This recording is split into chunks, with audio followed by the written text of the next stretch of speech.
Robert Oppenheimer did not invent the atom bomb. He burst it through sheer anxiety, quantum mechanics, and bad social decisions. This man rolled into the 20th century like, I speak Sanskrit, I quote poetry, I think in equations, also, let's detonate the sky.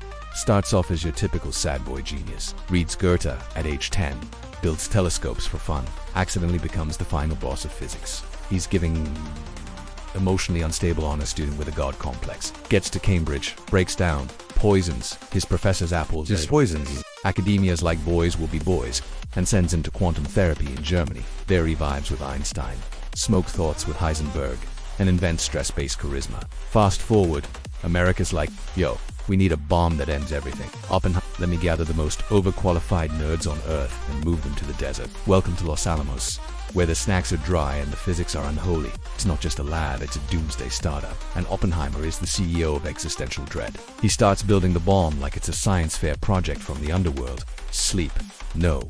Morality, shrugged. Vibes, quantum. And while he's doing math that makes light explode, he's also chain-smoking, looking haunted, and quoting Hindu scripture like a cursed Tumblr account.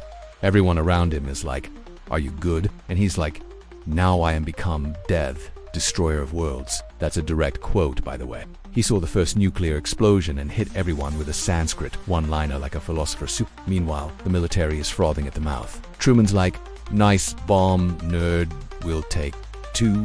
Hiroshima, Nagasaki, world changes. Humanity unlocks the self-destruct option. Instant regrets. Goes from yay science to we have summoned the apocalypse. Starts saying stuff like, our hands are stained with blood. And the government's like, you good, bro. And he's like, no, Truman calls him a crybaby.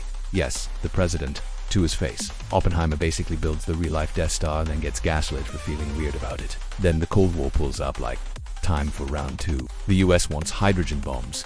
Bigger, badder. Oppenheimer says, maybe don't. Bad move.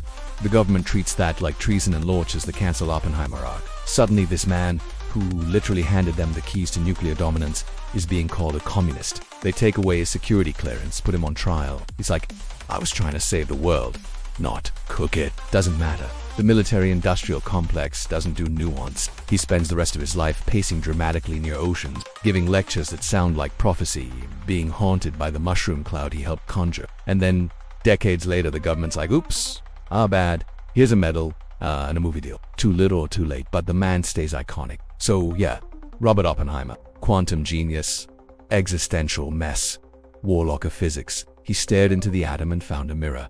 His legacy, he built the future. Then instantly regretted pressing send. Smash like or Oppenheimer will appear in your lab and emotionally collapse your periodic table.